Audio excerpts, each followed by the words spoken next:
The mainstream media networks, including CNN and BBC, are currently telling a story of absolute panic in Ottawa.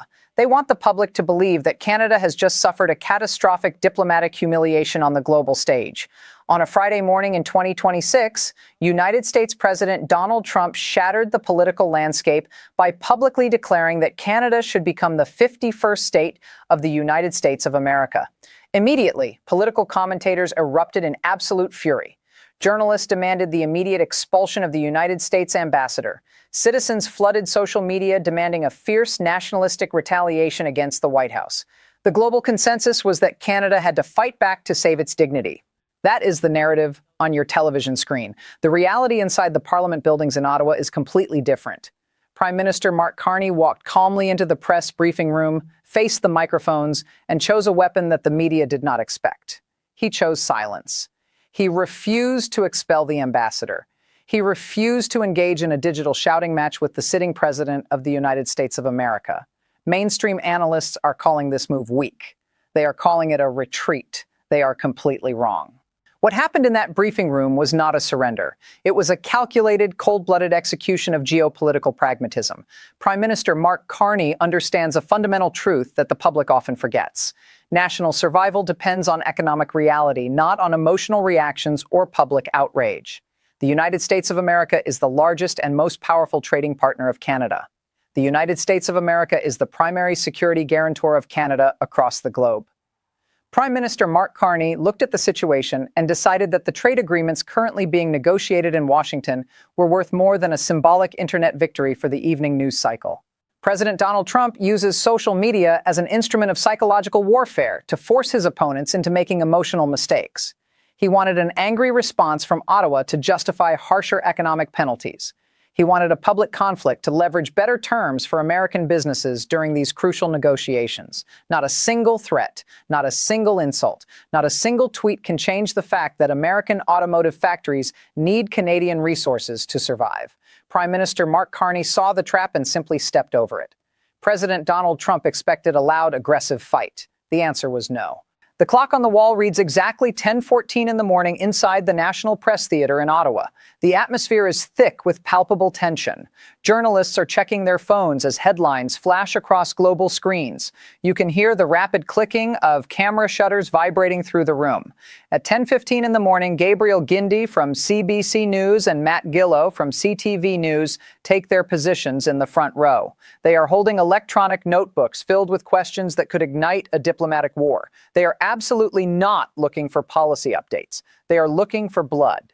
At 10:17 in the morning, Prime Minister Mark Carney walks to the podium. His posture is rigid. His expression is unreadable. This is the precise moment where the psychological contrast becomes undeniable. On one side of the geographic border, you have President Donald Trump, an unpredictable leader who uses social media to create chaos and catch his opponents off guard. On the other side, you have Prime Minister Mark Carney, a calculating former central banker who treats geopolitics like a game of high-stakes chess. President Donald Trump relies on noise. Prime Minister Mark Carney relies on math. The flashpoint occurs at exactly 10:19 in the morning. Gabriel Guindy from CBC News raises his microphone and fires the question that the entire country is waiting to hear. He asks about the 51st state insult delivered by President Donald Trump. He points out that the United States ambassador has reshared the statement online. Then comes the ultimate devastating trap. Gabriel Guindy asks if Canada can work with this ambassador or if it is time to order him to leave. The national press room goes completely silent. The press corps holds its breath, waiting for a fiery declaration of national sovereignty. Prime Minister Mark Carney does not hesitate. He does not flinch. He delivers a response that stuns the audience. The short answer to that heavy question is no. Without a moment of hesitation, Prime Minister Mark Carney shuts down the media circus. He explicitly rejects the second part of the question regarding the expulsion of the American diplomat. At 10:21 in the morning, he forces the room back to the brutal reality of global economics. He reminds the gathered press that the United States of America is the largest trading partner of Canada. He reminds them that the United States of America is the largest security partner of Canada. He lists the relationships. He counts the complex international agreements. He measures the economic stakes. He states clearly that Canada must take the administration exactly as it is. At 10:22 in the morning, a follow-up question attempts to break his resolve, asking if this political insult is actively damaging the critical trade negotiations happening right now in the capital city of Washington. Prime Minister Mark Carney smiles faintly. He states that the president is an exceptionally active user of social media and that his usage has only gone up in recent months. Then he drops the final hammer. He declares that Canada is simply not going to respond or react to everything that President Donald Trump posts online. Not today, not tomorrow, not ever. The answer remains an unyielding shield against the digital storm. To truly understand why the Canadian government chose absolute silence over public outrage, you must look beneath the surface of the digital drama.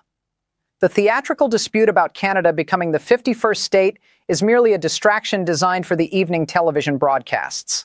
The real conflict is buried deep inside the legal text of the United States Trade Expansion Act of 1962, specifically a weapon known as Section 232. This specific legal provision allows a sitting American president to impose massive economic tariffs on foreign imports under the explicit banner of national security. President Donald Trump has historically used Section 232 to target aluminum, steel, and copper imports coming across the northern border. This is where the emotional narrative of the mainstream media completely falls apart. The geopolitical reality is that North America is currently locked in a brutal, invisible war for industrial supremacy. The United States of America is attempting a massive industrial relocation, moving critical manufacturing back to domestic soil in states like Ohio and Pennsylvania and Michigan, to build advanced fighter jets, satellite networks, and national power grids. The American industrial machine requires an uninterrupted mountain of raw materials. The automotive factories of Detroit cannot function without Canadian aluminum. The telecommunications infrastructure of Texas cannot be built without Canadian copper. The military shipyards of Virginia cannot survive without Canadian steel. This is not a relationship built on polite neighborly affection. This is an unbreakable web of industrial dependency that has existed for over 75 years. When you look at the deep architecture of this relationship, you realize that Canada holds a quiet, immense leverage. Canada is the primary source of clean, reliable, and secure mineral resources for the United States Department of Defense. President Donald Trump understands this geographic reality perfectly. His aggressive social media posts are not random acts of anger. They are calculated psychological maneuvers to force Canadian negotiators into making deep concessions before the formal trade treaties are finalized in the city of Washington. He uses the threat of Section 232 tariffs as a heavy hammer to flatten his opponents. Prime Minister Mark Carney is a master of economic data who spent decades studying global financial flows. He recognizes that an emotional response to an internet post would instantly jeopardize decades of strategic planning. If Ottawa responds with anger, the critical supply chains that connect the aerospace industries of Montreal to the defense contractors of California could collapse within 48 hours. The Canadian government is deliberately ignoring the internet noise because they are focused entirely on the massive industrial engine underneath. They understand that political words are temporary, but resource dependency is permanent. Not pride, not anger, just raw materials. This is the unyielding foundation of the North American alliance. The global economy does not run on social media engagement or theatrical press briefings. It runs on physical goods that travel across concrete borders. Behind every political statement made by President Donald Trump lies a desperate American need to secure the supply chains of tomorrow. Canada understands that its strength does not come from winning a public argument on the internet. Its strength is pulled directly out of the ground. By keeping the focus on the physical reality of trade, Ottawa ensures that its economic independence remains perfectly intact. The true power is completely silent.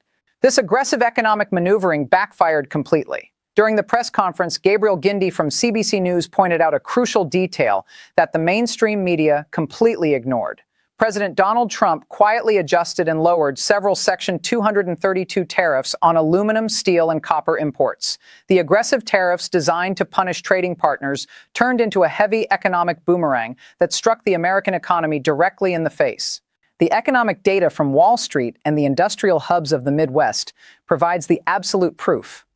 When the White House imposed these sweeping tariffs under the guise of national security, The immediate consequence was not the instant revival of American factories. Instead, the domestic manufacturing costs skyrocketed overnight.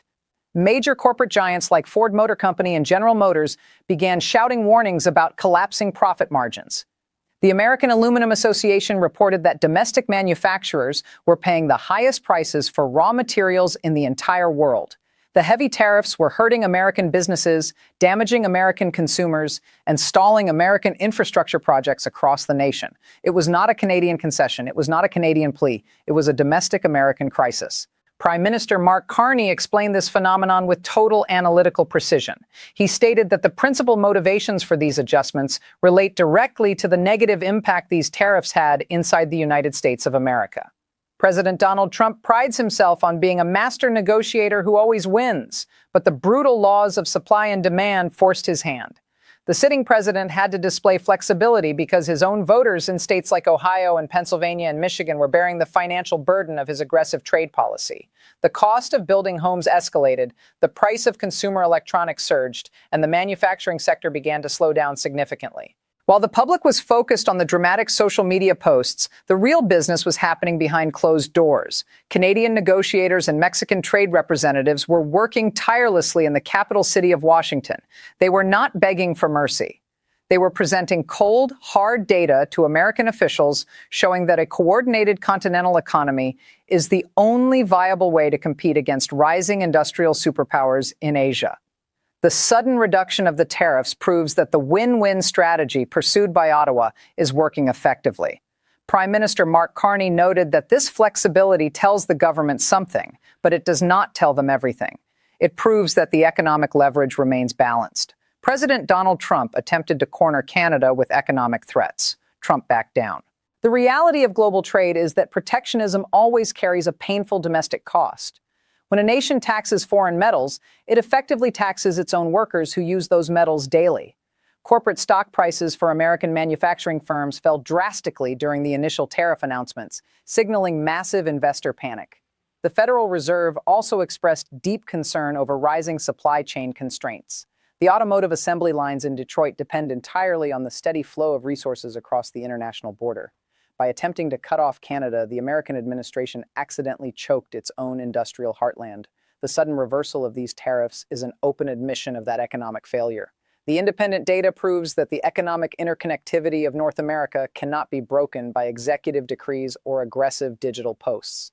Prime Minister Mark Carney knew that the math would eventually force the White House to retreat, and that is precisely what happened. Therefore, the strategic patience demonstrated by Ottawa was not passive. It was a highly active reliance on economic inevitability. The financial receipts do not lie. Global economic conflicts can often feel distant and irrelevant to the daily lives of ordinary citizens. People look at headlines about tariffs and international trade agreements and assume these issues only matter to corporate executives and billionaire politicians. However, the final segment of the Ottawa press conference exposed the direct connection between these high-stakes geopolitical maneuvers and the personal finances of regular working-class families. A local journalist shifted the focus of the room toward a domestic infrastructure project known as the Blue Line subway extension. The budget for this massive public transportation project had been increasing significantly over several years, raising deep concerns among taxpayers about further financial strain. This local infrastructure project is where the macroeconomic war with the United States of America crashes directly into the microeconomic reality of the average citizen. A subway system cannot be built with political speeches or digital arguments. It requires hundreds of thousands of tons of structural steel, industrial aluminum, and heavy copper wiring. If Prime Minister Mark Carney had succumbed to emotional outrage and engaged in a public diplomatic feud with President Donald Trump, the consequences would have been immediately visible at the local construction site. A prolonged trade war would have caused the price of imported materials to skyrocket instantly. When raw material costs spike, public infrastructure budgets suffer massive deficits. The government would be forced to make a painful choice. They would either have to halt the construction of the Blue Line extension entirely, or they would have to find more money to fund the remaining phases of the project. That extra money does not appear out of thin air. It is pulled directly from the wallets of the citizens through increased municipal taxes, higher transit fares, or reduced public services in other essential sectors. By maintaining absolute diplomatic stability and focusing on a win-win economic strategy, the Canadian government secured a vital victory for the average taxpayer. Prime Minister Mark Carney announced that the government now possesses enough money to fully finance the remainder of the project. The budget is complete, the project is prioritized, and the construction will cross the finish line. The strategic patience demonstrated against the aggressive trade policies of President Donald Trump successfully insulated local infrastructure from global inflation. This means that regular citizens will get their subway extension without seeing their personal bank accounts eroded by the hidden taxes of a needless international conflict. The calm demeanor in the press room was a direct defense of the public wallet.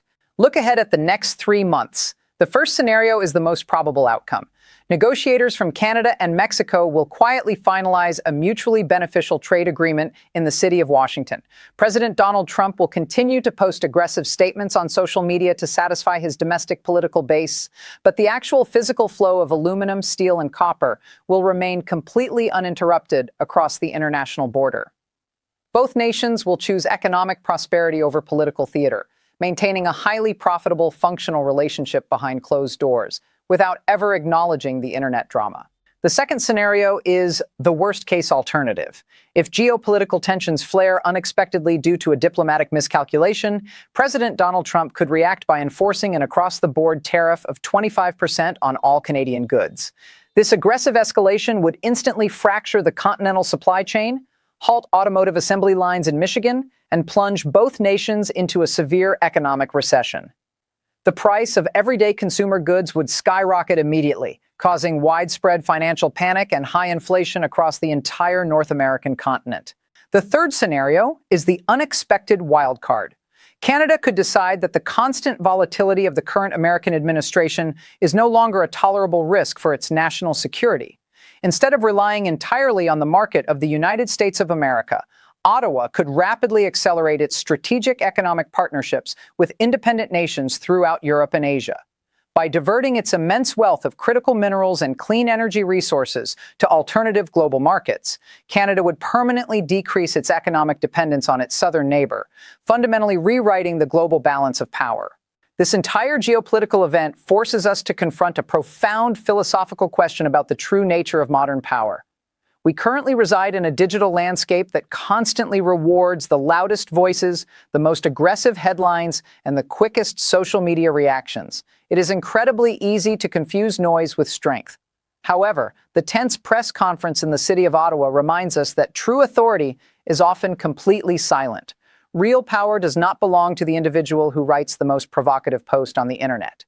True power belongs to the strategist who possesses the absolute discipline to ignore the digital noise, look past the temporary insults, and protect the financial well-being of the ordinary citizen.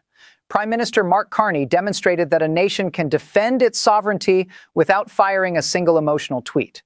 The ultimate measure of a leader is not their ability to win a public argument on social media, but their capacity to keep the economic engine running smoothly for the millions of people who rely on it daily. You must decide what specific kind of leadership matters more in this unpredictable era. You can choose the leader who demands your attention through constant public conflict, or you can support the leader who quietly protects your personal wallet from the chaos of global politics. Share your analysis in the comments section below.